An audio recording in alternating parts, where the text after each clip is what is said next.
Today we have a great speaker, wonderful speaker, Matthew Connell, director of the Werth Center at Housatonic Community College, and I'd like to welcome. Thank you today. Thanks. Matthew, ditched the deck today. Yeah, We're very proud of him. well, thank you all for being here. That's kind of scary to have staring at me. So I don't have a formal presentation. I hate working off PowerPoints, to be honest with you. So my goal for this morning for the next few minutes is I'll give you a brief introduction to me, my background, kind of where I am now, as far as like what I'm working on at Housatonic. So I've been an entrepreneur my whole life, honestly, since my early teens. I got kicked out of junior achievement in high school. They didn't like my business idea. That's a different story. I ended up on their board a few years later. With that, you know, I have kind of a varied path. So I've always been in business, entrepreneurship, starting businesses or running businesses for other people. So I've had vending machine companies, I have owned cafes, I ran a national chain of chiropractic and physical therapy clinics for a period of time. That was supposed to be a 1-year contract to help them out, turned into a 5-year thing, to help them kind of figure out different paths to go into. Along the way, I have gotten some education under my belt. So I've got my master's in business administration from UConn. I've done work for CCEI that's downtown.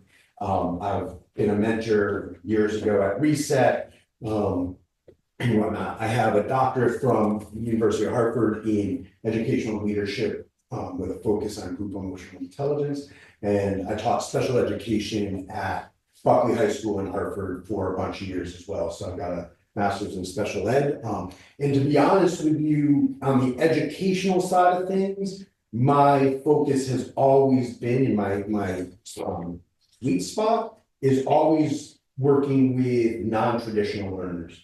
That is the population I've worked with more traditional, but I've always thrived with students that either are struggling or students that are non-traditional in the age that they're coming back to school or life circumstances that kind of make it so academics aren't necessarily their primary focus. And I say that to kind of start the conversation with, in 2017, one of my doctoral professors from University of Hartford, who is the dean of the business and manufacturing school at Goodwin University in East Hartford, reached out to me and he was like, hey, listen, I know you're doing stuff, but I could really use a director of the undergraduate business program. Would you be willing to? And at the time, I had a business that I was running. I still have that business. That business is called Yellow Brick. And my partner, who is a professor in the communications department at UConn, him and I do surveys and assessments for organizations worldwide around culture and climate, like from communication, employee wellness, employee happiness.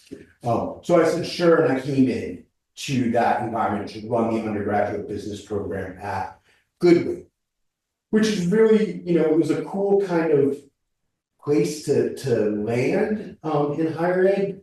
But to be honest with you, the concepts, right, like running a business program, creating curriculum, accreditation, and stuff like that, it's okay, but it's not where I thrive. It's not what I love to do. I like entrepreneurship and I like helping businesses and business owners kind of figure out how to do this, right? And one of the things that I feel, and I don't know about you guys, one of the things I feel about entrepreneurship is it has the ability to be very isolating, right? Entrepreneurs kind of are always on that fence, right? They've got always kind of like sitting there, like one leg is like dangling in the air, and at any moment they can like fall off the balcony and fall, or they can soar. And there's really very little people, partners, spouses, employees that care, right? Because I'm an employee of you because I expect you to cover the risk and the liability and manage all that. I am coming into work and I want to leave work and not think about or care about those. So that's kind of my passion, right, is supporting entrepreneurs in not feeling so isolated and giving them the tools that they need to kind of figure out how to do this crazy thing we try to do, which is build businesses and create financial stability for ourselves and our families. And while doing that, I've noticed that there are a lot of areas within, especially the state, that are void of support. So within about 2 months of me being at Goodwin, we got a new grant person in, this wonderful individual, Sandra Ward. And she sat down and she's like, if money came to you, what would you do? And putting my I like working with individuals that are non-traditional learners and supporting entrepreneurs together. I went and created a program called ENET, the Entrepreneur Network, which ended up being a statewide program that was originally funded, and I'm pointing to Amy because at the time Amy was part of CT Next, which was where I got my original funding for ENET. ENET became an entrepreneurial network that provided 18 credits of entrepreneurial training plus other holistic resources to individuals that were currently or formerly incarcerated to help them start, run, and grow their businesses. So over the course of about 5 years, we got about $1.7 million in funding throughout the state. I ended up going down to the University of Bridgeport to run. Goodwin purchased the University of Bridgeport about 3 years ago. Danielle, the president, asked me to come down and run their undergrad program. Simultaneous to that, Mayor Ganem gave me some ARPA funds to bring my program to Bridgeport. So throughout the course of about 4 years, we put about 150 individuals that have justice-involved backgrounds through this program. And to date, there's probably about 80 of these students that are operating businesses in the state of Connecticut at this point. I don't know if any of you saw, this was probably about 8 months ago at this point, there was a video that went viral because a barber in East Hartford saw a kid running down the street into Main Street on East Hartford, and he dropped everything he was doing and caught that kid right before the kid was literally like hit by a truck. So that barber was one of my first students. He came home from incarceration after about 10 years. Came into my program, was like, let's go. I literally traveled around Hartford County trying to find spaces for him to rent. Was trying to slow him down, but like, hey, Obi, go through the process, learn some of the technical aspects of business before we jump into a space, right? Long story short, he found the space in East Hartford, rented it. He now owns that building. So that's just one of of the stories. So with that, in November, I ended up at Housatonic Community College, right? So to run the Innovation and Entrepreneurship Center there, which, is awesome in the sense that I no longer have responsibility to figuring out class schedules and advising students on how to graduate when they don't show up for class. Right? Which, never enjoyable. But this is an interesting venue now because, right, for me, what's really fascinating is the state of Connecticut in my mind, right? And I don't mean this disparagingly towards any entity in the state, but we are so hyper-focused throughout our innovation centers. Reset is different, actually, very different than this, but through CCEI, the Werth Center at UConn, right? Like I run the Werth Center at Housatonics. They're separate entities, okay? But we are so hyper-focused in the state of Connecticut on high-tech, high growth to a large extent, right? That's where the money goes to. That is what we're hoping for. We're hoping for that unicorn amongst the 80 or 90, right? And to me, there's a couple of problems with that. One is, high tech, high growth is not what the bulk of businesses are, right? The bulk of businesses in this country, 80% are LLCs, they're cleaning companies, they're hair salons, they're Main Street mom and pop businesses, HVAC, electrical, right? They're hands-on businesses that somebody knows a trade, somebody knows has a skill. It starts as a side hustle.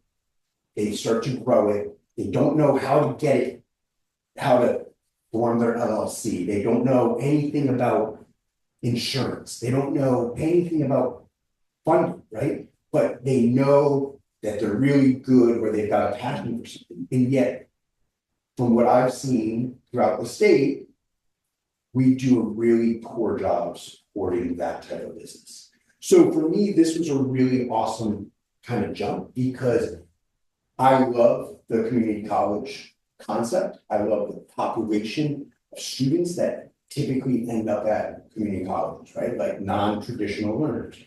70% of the students at Housatonic and throughout the state, 60, 70%, right, of students at the community colleges are women that are coming back to school after raising families, after careers, right, or trying to make a shift in their career, trying to skill up, or just students that weren't necessarily great in high school and couldn't go to a University of Hartford or a Trinity right out of the gate, or the student that, we've got actually a ton of students, and I love to see it at this point, that started at Duke or started and it just wasn't for them, right? And so instead of wasting time and money at a really expensive school, they decided to come back, live with mom and dad, and kind of dip their toe into higher ed through community college.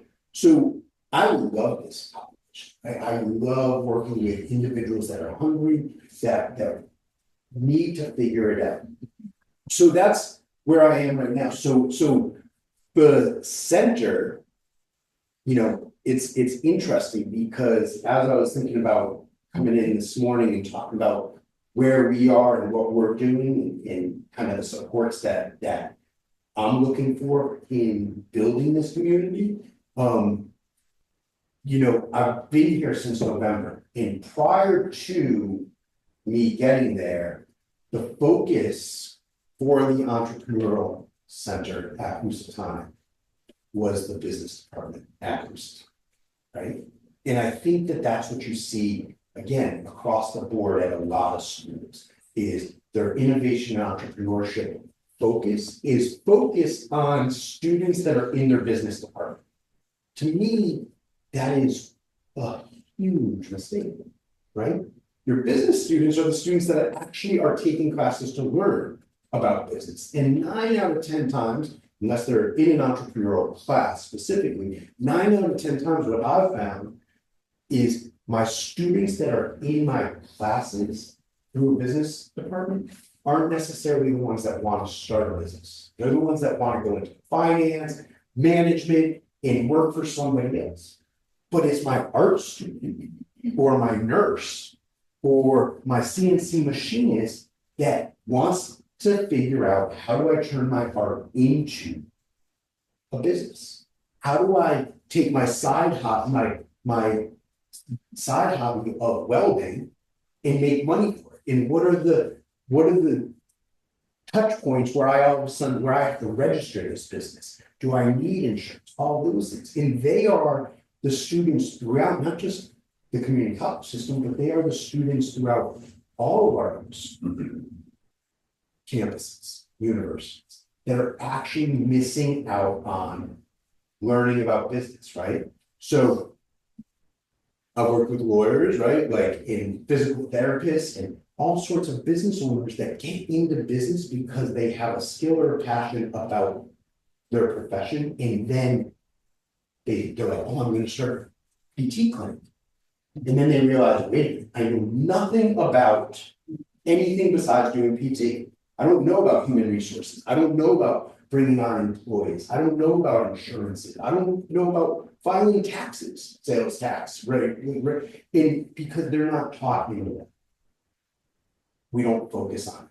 So for me, that's where I'm going, is I'm trying to create, so I'm trying to move us away from strictly focusing on business students. And I'm actually trying to, and this is another kind of belief of mine, and I'd be curious to see what the group thinks, but I believe that entrepreneurial training, whether you want to start a business or not, actually makes you a better employee, right? When I understand what it takes to run, grow, and develop the liability that the owner actually has, I actually come into work with a little bit more care, right? I've got a little bit more sense of okay, like best foot forward.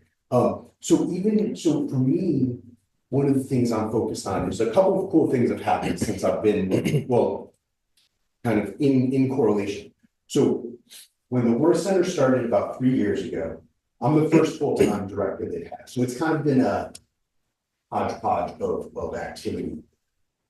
Well, when Peter Werth first donated the money, the 12 campuses of the community colleges were separated, right? They were all individual entities with individual campus presidents and no oversight governance.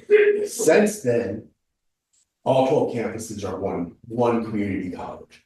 So we are Housatonic campus at Connecticut Community Colleges. So now the Werth Center, which is really cool to me, instead of it being a resource for just Housatonic Community College, is now actually, if I can do it correctly, a resource for all 12 campuses. So for me, my goal is to build and create a resource that all students throughout the state can operate and get help from. So what do we do, right? And where am I going in some of the trouble spots that we've got is I'm working with workforce development councils across the state because I believe, like I said, that I don't care if you come in for a nursing program, a CNC program, doesn't matter to me. I want to surround that with entrepreneurial learning, right? So I want to go out to the workforce development councils and say, hey, let's grab some money, let's put 15 students through CNC machining, and during that program, they will do micro badges. And at the end, they will get micro credential in entrepreneurship of 8 courses, personal finance, marketing, what have you. But then what it does is, how do I bring the community into this resource as well? So that it's not just for community college students. So in order to do that, by creating the micro credentials and micro badges, a community member can now sit in on one of those sessions. They can either do the entire micro credential or a simple one session and get a badge for a nominal fee, but that nominal fee will tie them into kind of being allowed to be a part of the state system, right? Which is a problem, that's the catch, is they've got to be somehow connected to the state system in order for me to provide resources to them. The second piece of this is, right, doing worker series or speaker series on relevant topics for entrepreneurs so bringing in experts, branding, marketing, legal support on various topics and creating a community and a network of entrepreneurs that come into these events that are taking the micro credentials, doing the micro badges, coming to the speaker series.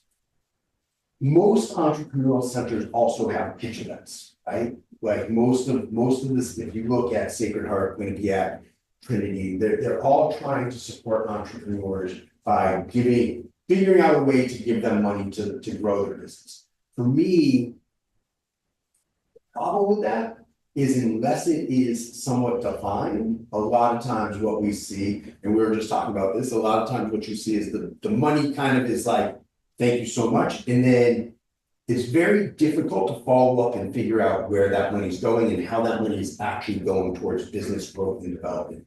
So one of the kind of concepts that we're starting to implement at the community college level is, in order to pitch in an event, you have to go through and get the micro credential.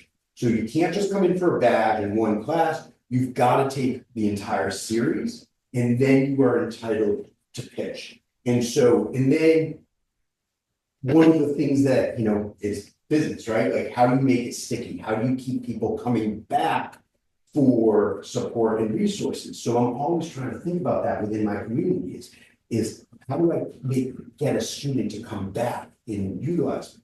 So again, one of the things that I've seen is we hand a student money for their business idea, they kind of disappear, do their thing, come back and say, I'm out of money, or right, exactly, give me more, I'm out of money, wait, where to go? So what I'm now doing is, so I've got a pitch event coming up on April 28th. Across the state, 20 finalists will get chosen to present on the 28th.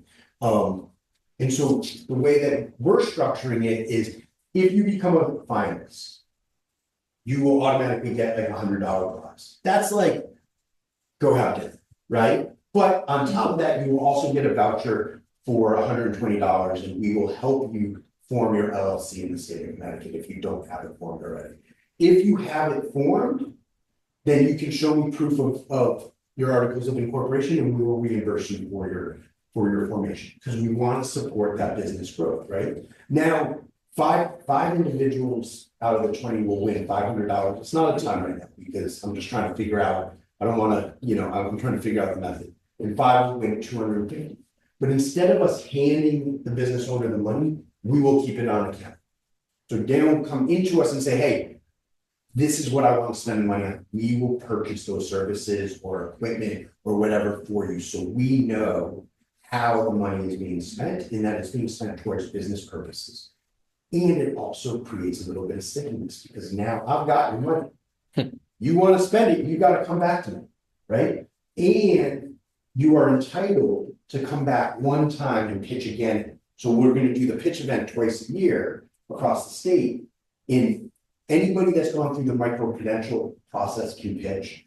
And then you can pitch one time again. So if you presented, let's say you present on the 28th, now next year when we go to do it, you're entitled to present again, but only if you can show business growth between this presentation and your next one, right? So again, I'm happy to have you come back in, I'm happy to give you more money, but I need to see that the money is being used worthwhile and that there's growth happening. So that's kind of where we're looking, like how we're trying to grow it is I'm trying to make it so that I feel like a lot of centers around the state, from what I've seen, right?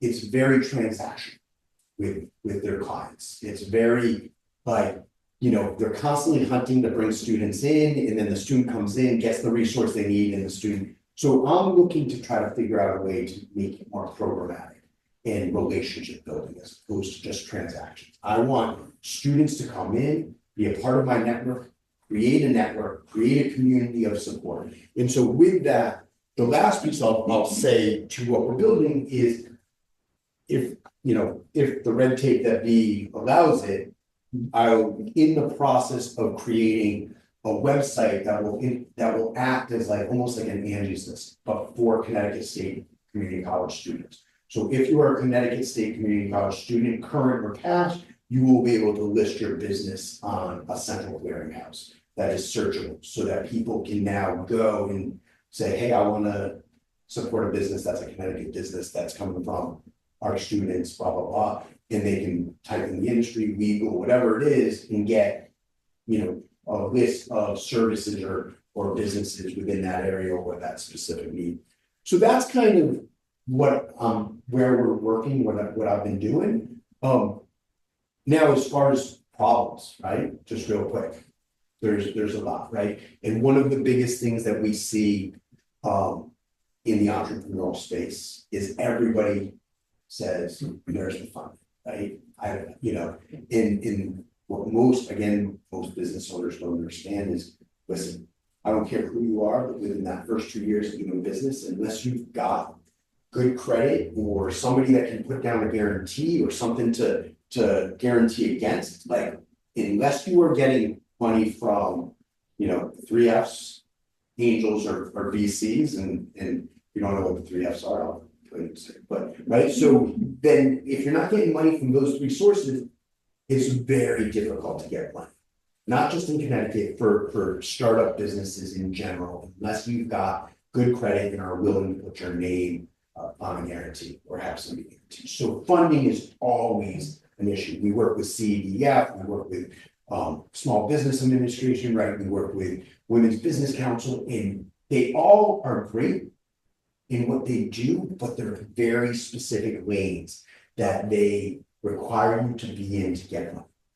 So funding is always an issue. Legal support for entrepreneurs is always an issue, right? So, you know, I know enough to be dangerous, but I'm not a lawyer, right? So especially at the state level, like it's very, right? Like I have to be very cautious about what I say and consult with to a potential entrepreneur, because God forbid I say something that they get into, you know, isn't correct. I'm not a lawyer. And that then becomes not just a me issue. Like at University of Bridgeport, it would have been a little different, could have been a little different, but the state does not take kindly to me misleading students on legal advice, right?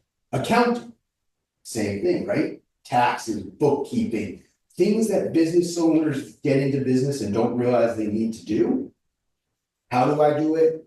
Who helps me with it? What's the cost of it? So that's another resource that is really needed in the entrepreneurial space is accounting and bookkeeping. Marketing, right? Marketing and branding. Again, I know enough to be dangerous about like all of these things, but not enough to really be the person to do. I mean, I ran a bookkeeping service for a bunch of years, but so I can do that. But marketing, again, know enough to be dangerous, but not so. Legal, accounting, funding, marketing, these are all areas that not just me at the Werth Center, but every entrepreneurial network that I know struggles to figure out how to provide these resources to their participants. And so that is kind of the thing I would say to this group is if you have, you know, time to volunteer, if this is one of you. If this is an area of your of expertise for you, right? Whether it's Housatonic in the community colleges, whether it's Reset, whether it's Trinity, there are hundreds of entrepreneurial spaces throughout just Connecticut that are looking for support in these areas. In the organization and the participants will be forever grateful for any of that support. So to go back to the 3 F's real quick, you know what you know? I always use the 3 F's, right? So funding, fools.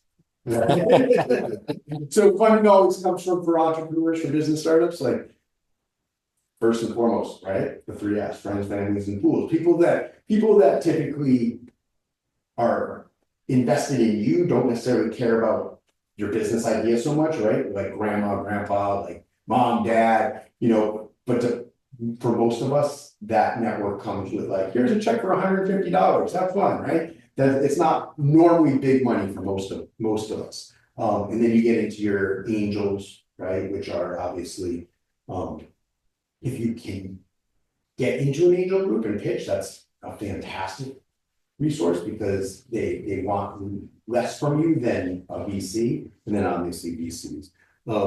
So that's kind of what my presentation is, you know, so that's where we're at. Is I'm currently trying to figure out a way to take 12 community college campuses and create one program across the state to support entrepreneurship and innovation throughout the state.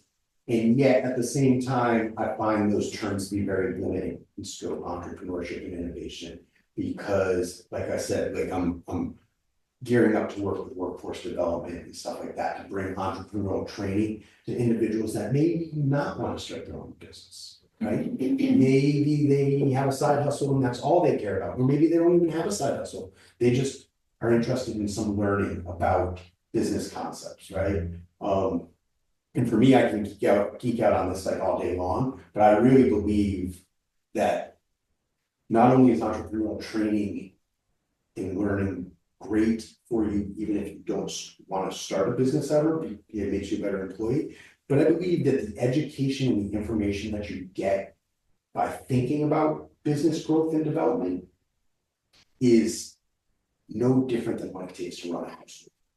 Right? Like, I mean, there's this, like managing life in my mind is a business. You're marketing yourself constantly. You're constantly trying to figure out cash flow and budget and income versus expenses. Like, right? Like every interaction we have in my mind is a marketing and branding interaction. Our houses, our careers are our business, right? And so I think that understanding and learning is essential. And I think, to be honest, one minute on the soapbox is, I think it's a crime that financial literacy is not taught at every level of education, both personal finance, credit building, and even, a little bit of business finance. So that's what you got.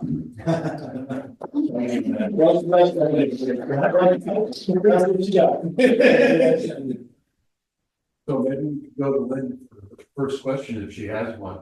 Did she join remotely? Is she still there? She's still here, yeah. No question. Yeah, I'm still here. Thank you so much. I mean, we deal a lot with startups in the nurse practitioner world. A lot of us are contemplating a side hustle or maybe diving all into practice ownership. And one of the things that I can appreciate is the fact that none of us get business training. So that's really an important feature that we're trying to advocate for our NPs is get some business foundation and our organization helps to provide that. So I really appreciate your comments surrounding that. I also appreciated your comments about investors. We're courting some right now, so I appreciate your thoughts on that as well. Thank you. So it's great to connect with you, and I'm so glad to hear that Opie the barber was the guy who I started. That was really good. How are you working with the regionalization mentality of Connecticut? In that I'm in Bridgeport, I don't go to Torrington for stuff. Yeah, isn't that interesting? Yeah. We were just talking about that, right? The kind of, Yeah. how Connecticut is it's a small state, it is very insular, right?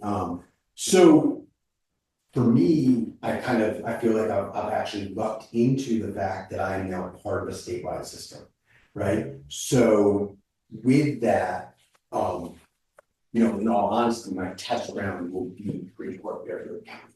Right? To see if workforce development, how, I just got asked to join the governor's workforce council and stuff. So starting to tie into that in the Bridgeport, Fairfield area, while at the same time trying to figure out and see, okay, if it works here, how do I bring it to Suffield as Nantucket? How do I bring it to the northwest corner, right, in Torrington and stuff like that? How do I bring it out to Quinnebog? And so there's 5 workforce development councils in Connecticut. And so if I can, from that perspective, if I can figure it out in one, I can figure it out with the others. Now, as far as programming, that's a different story, right? There's programming is interesting in the state in the sense of, or at the community college level, in the sense that so far, nobody has given me access to a statewide email that I can email all students in the system, which would be beneficial, right? So right now, it's like, I have to go through all 12 campus CEOs to get messages out to all the campuses besides mine. Okay, so we're a consolidated system, but we're not. Right? So how do I market and promote my program and my resources to the state, which is what I'm being asked to do when there's really no mechanism to do it is problematic. And problematic that theoretically, well, it's a state system. I was hired as the director of workforce supply, right? So I'm trying, between us in this room, I am trying to kind of convince the powers that be that my position should actually be a state level position and not a specific campus position, right? If we are truly a consolidated system and I'm the only director of innovation and entrepreneurship in the state at the community college level, and the Werth Center, well, physically sits at Housatonic, if we're a statewide system and it truly is a resource now for everybody, then why is my position directly tied to one campus? So that's, so I'm trying to subtly. That feels like growing pains with them becoming student state. 100%. Yeah, so I'm trying to, right, I've only been there for a couple months, so I'm trying to subtly and then not so subtly, like, hit them over the head and be like, the structure isn't correct, right? It's gotta be structured. So and then also obviously using virtual technology, right? So all the program that we do, anybody can come in virtually to it. But Speaking of which, Lynn has her hand raised here. okay, cool. But it's not, one second, but it's not super easy because I don't have marketing access to the entire system. So I don't know if that answered it. Kind of, because I don't really have. Yeah, It's real. it's real, yeah. Yes, Lynn. I was just going to add, I'm connected in the northwest corner, so maybe you and I should exchange emails to see how we can work together to promote in that particular area. I do a lot with the Chamber of Commerce. So any ways that we can help out in the northwest corner, I'm happy to connect you. I would love that. You work with, I always forget his last name, John Fiorillo? Fiorillo. Yeah, thank you. Yes, he's from the Northwest Community College. Yeah, as a matter of fact, I think next week he's hosting a small business resurrecting the small business connecting for entrepreneurs. He hosts that in Torrington. So I'm hoping to attend that. Okay. Yeah, so John and I are in contact somewhat regularly. He's an amazing individual, wealth of information. So, but I would love to connect with you for sure. I'll put my email in the chat for you. He's an alum of Reset. Oh, okay. And Matt doesn't remember, but John introduced me. No, yes, John introduced me. So Dan and John will be judges for the pitch competition that's coming up. So assuming we get, participants. Proving once again, it's a one-call state. Matt, this was great.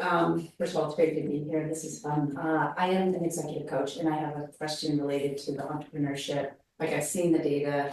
I wonder if you've studied failure rates of entrepreneurs and at what time we know the Bureau of Labor Statistics has like 5 year 40% fail.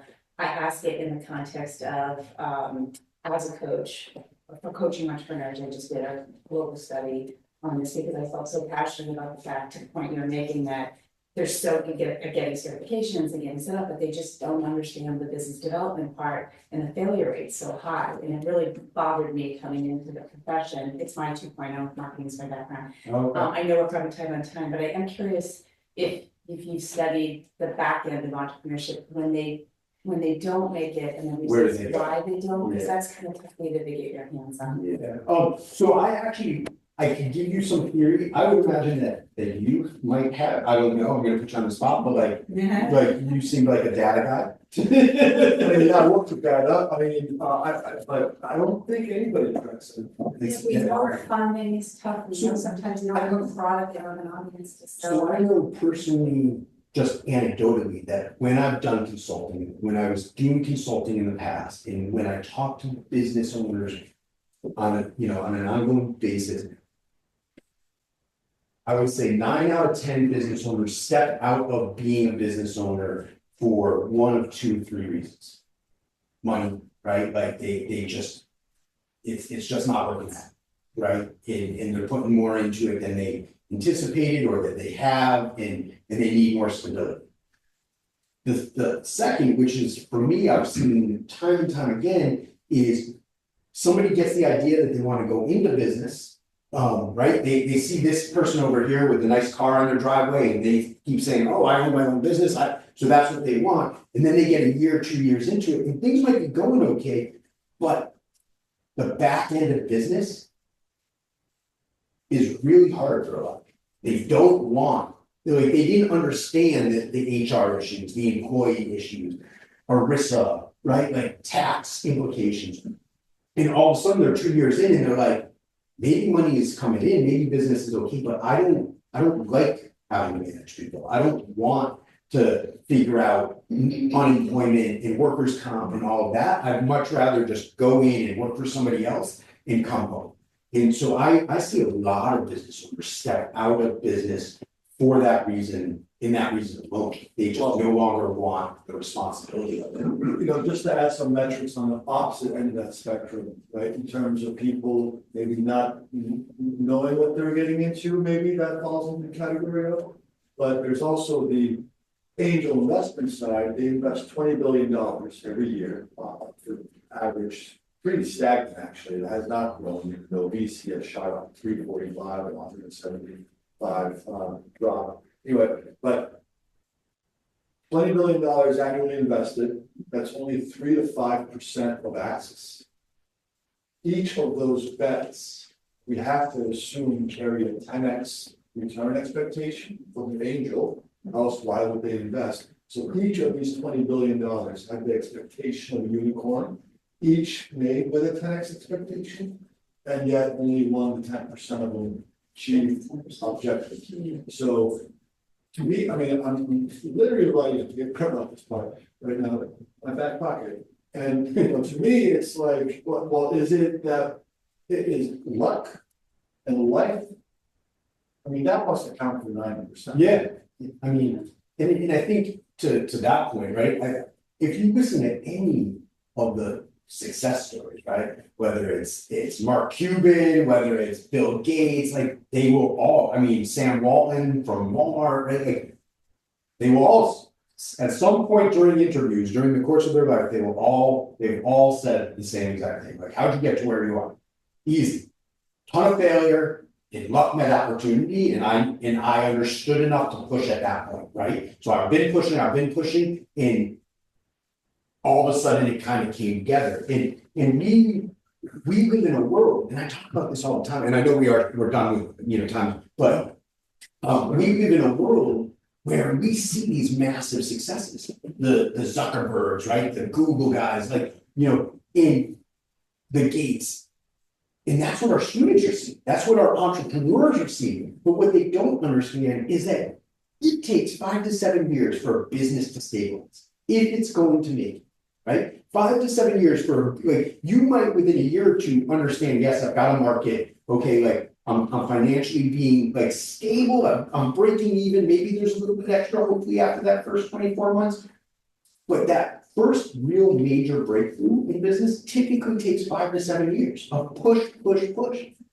In especially our college students in today's world, they don't have patience for that. They don't understand that that's what it takes. I was having a conversation with a woman yesterday, right? She's an amazing artist. She wants to like get her artwork to take off. And she's like, this guy's gonna show me the way, and this person, and I'm like, first of all, you gotta do it for yourself. Right? Nobody else is going to do this for you if you aren't willing to, like, you can have people in your corner on the side of the ring, but like we all have our own fights to fight. If you're not willing to get into the ring every day and fight, nobody else is going to do it, right? But she's like, I've been pushing so hard for the last year and nothing's happened. And I'm like, a year? You got 9 more left. Right, exactly. Yeah, I'm like, a year. I'm like, I don't mean to be rude, but like, come back to me down the road. Like happy to help you out, but like don't start complaining after a year. Like that's not gonna get you there. So I think a lot of it is that push, that motivation, that, and then listen, as you all know, right? Like humans are extremely difficult to work with. And when you have to lead them and you are their boss and responsible for their livelihood and they're calling out sick and threatening to sue, like it takes the fun out of what you thought you wanted to do, So anything else? Well, I love everything that you said. So at UHeart, we reconfigured the entrepreneurial studies program specifically geared to non-business students. And this semester, out of 48 students, 35% are non. It's also sort of arts and sciences, illustration, architects, and it's interesting. I find that non-business students excel at tasks and the far, I mean, just unbelievable learning rate. And it's really remarkable to see because everybody else other than business sees the whole picture. Right? And business is taught to be functional. And so, and I love what you said about how it makes you a better employee if you work for it because you now understand the system and you're a little bit more humble. You're a little bit humble with that knowledge. Yeah, and maybe you're not as judging when your boss comes in driving a nice car after 10 years of suffering, you know, eating rice and beans for 7 years. Yeah, like so I mean, you know, in terms of the curriculum, I think the key what we did that really because this was done with a zero budget and cost zero money, and we classes sold out. So what really seemed to work is instead of having people work with teams, then who's going to own the idea? Yeah. Every person individually comes up with their own idea, and they can pull the parachute of a coffee shop. It's the same process in terms of the core strategic architecture. yes, I agree. And in this way, they learn the theory while relating it to their own idea that's manifest in their own habit. But then they shift to realize, oh, this firm is not just a firm in my imagination, there's a revenue stream other than P&L. Well, how do I construct that? So that reality of the numbers. That's how we. That's awesome. Yeah, that's really cool. And I would agree that, you know, it's and that's kind of the theory that I've always based on too, is like teach the framework, right? Teach the framework. That framework should be applicable to any kind of business or industry. There's going to be tweaks and differences, subtle differences, but the concepts of business should be relatively the same. And furthermore, like what I tell you and what I tell you may be the exact same thing. And for some reason it works for you, it doesn't work for you. And that's part of entrepreneurship, right? Like, I mean, I have a lot of education behind me that's all theory. And I've learned, you know, more in a few months of running various businesses than I've learned in any of my education, right? Because stuff comes at you that you're like, wait, what book was that in, right? Like it's so, yeah, I think it's gotta be practical, you know. Anything else? And we asked the formal question, what as a community can we help you with today? You kind of said a few things, but there's some. Yeah, yeah, so again, so always looking for mentors for students, always looking for specific kind of volunteer, legal, marketing, right? If any of you are extremely wealthy and want to donate to the Werth Center, feel free to come and check. Right? So definitely those resources. If any of you are interested in ever being a speaker for the Werth Center, let me know. And as I'm working on, you know, our speaker series, which I'm trying to go to like 1 to 2 big events a month, as opposed to like constant, just for burnout purposes. Let me know, and I'd be happy to figure out a topic that's within your wheelhouse that we can promote for this system.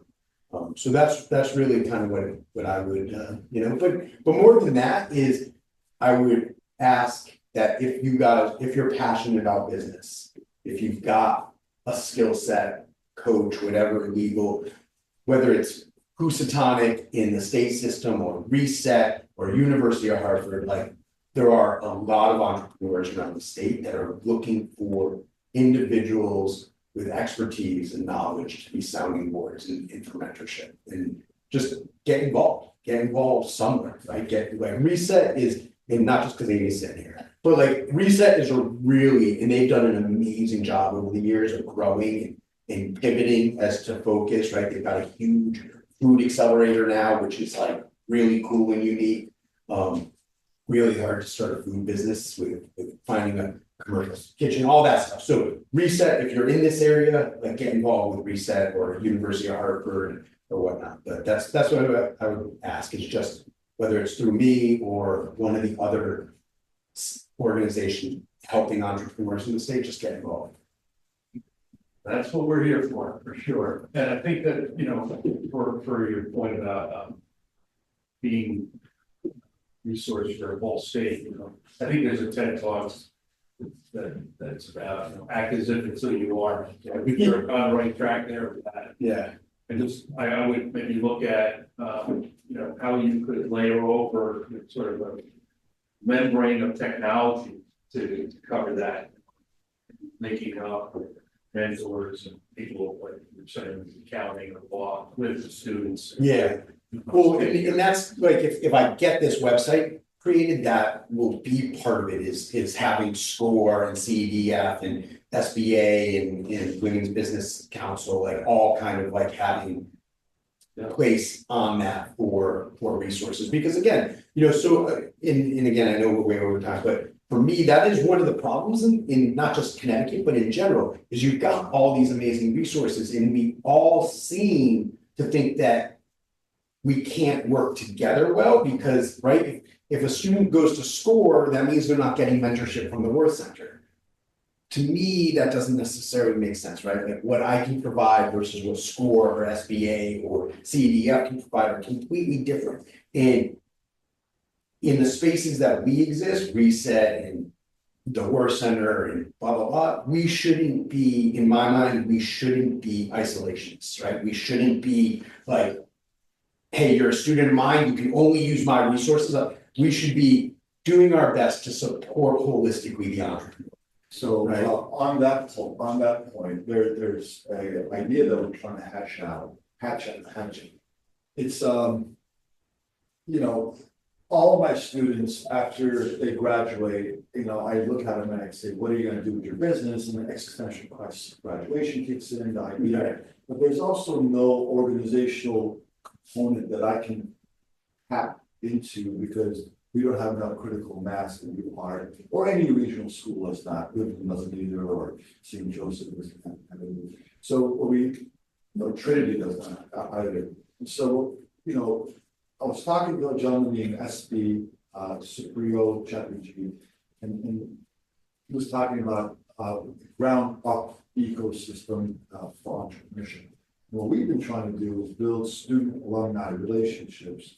And I think I've settled on the conclusion that I think that's the most organic, honest, pure, you know, type of chemical reaction from the ground up that I can build. So we would like to, and we have a vehicle for this called the Alumni Group. It's just you are alumni now, but we'd like to expand it to regional and then hopefully maybe national. But the central desk that students can go in and say, hey, here's my idea, how am I going to connect it with alumni, and the alumni group, and people would just, you know, I think just you're back on 11, we're not even asking.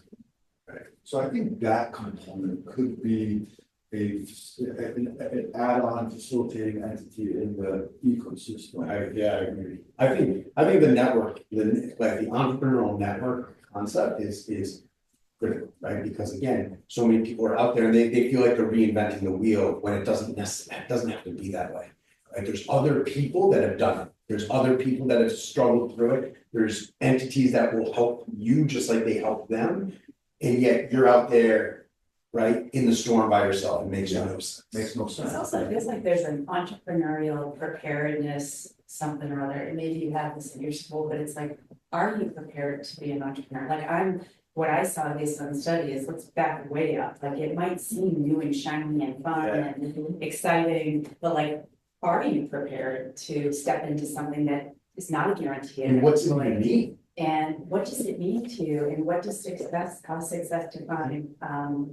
But I feel like, I'm not sure if that's out there, but I know that's when my aha is coming from, and I'm sure you've seen it, but before you even get into it, is that, you know, do you understand? Right. Is it what you think it is, and is it really what you want like to your do? levels of preparedness, I feel like there's something there that's needed It's for it. interesting because I have this conversation all the time with students, right? Like for me, when I was younger, I thought entrepreneurship was all about risk taking. Like, hey, I like risk. Like I'm cool. I'll jump off that cliff, no problem. Like, you know, and that works if you're young and don't have responsibilities. But as I've gotten older, right, like I've actually Right. figured out that entrepreneurship is about mitigating risk, right? Like to do it correctly, to be prepared. I can't think through every scenario, but I want to be Yeah. prepared, right? If I'm just going out and taking risks, just go into Mohegan Sun, put it on red, and have a good day. Yeah. If I want to actually be an entrepreneur and try to start a business that will become financially stable and potentially create generational wealth for myself and my family, that takes preparedness. That takes thought, that takes risk analysis, that takes industry analysis, it takes a lot of things that we are not doing a good job of preparing individuals going into entrepreneurship for understanding. Exactly. I think it's a big. Yeah. Well, so the way, I kind of scare them by teaching the P&L. Mhm. And I say, now, you got this beautiful idea, now give me just a dry numerical rendering of it, just a table of numbers. Mm. And that either breaks their spirit or. Or are you okay being isolated, right, on days? Are you okay with not having, sometimes what might not feel like a community when you're waking up, Right. and you're, you know. Are you okay with Are you like okay with coming that? home and your partner not caring about? They just want to go to dinner, like, that's what they want, they want to go to dinner, are they paying or not paying? It's recently, we had a clearance, we also count as a success, the people who come in with an idea and then say, well, no, not for me. Right, Because it is, and especially at the incubator level, it's an exploratory operation of, take the idea, is there a customer base for it, and then are you ready for it? And actually, in 2 weeks, Reset's kicking off a program called Groundwork, which is for pre-incubator. And it's an idea that came out of Collab in New Haven, they've run it a couple of times, and it's really early stage groundwork. Come with an idea, or maybe you don't have it, maybe you like the idea of entrepreneurship, but you don't really know what that is, so. 5 weeks in June, you'll see it. Awesome. That's a great. Can I just ask, so Lynn, as far as sharing contact info, will you be able to just share my email address with you? If people want to get in touch? Sure. Yeah, so Lynn, Dan will share my email address with everybody, and then if you want to connect. She had sent out. Oh, okay, all right. Wonderful. Thank you guys very much. Yeah, Thank you. for having me. Really great, thank you for coming in, really resonated for me, I gotta tell you. Yeah, no, it's gonna be fun.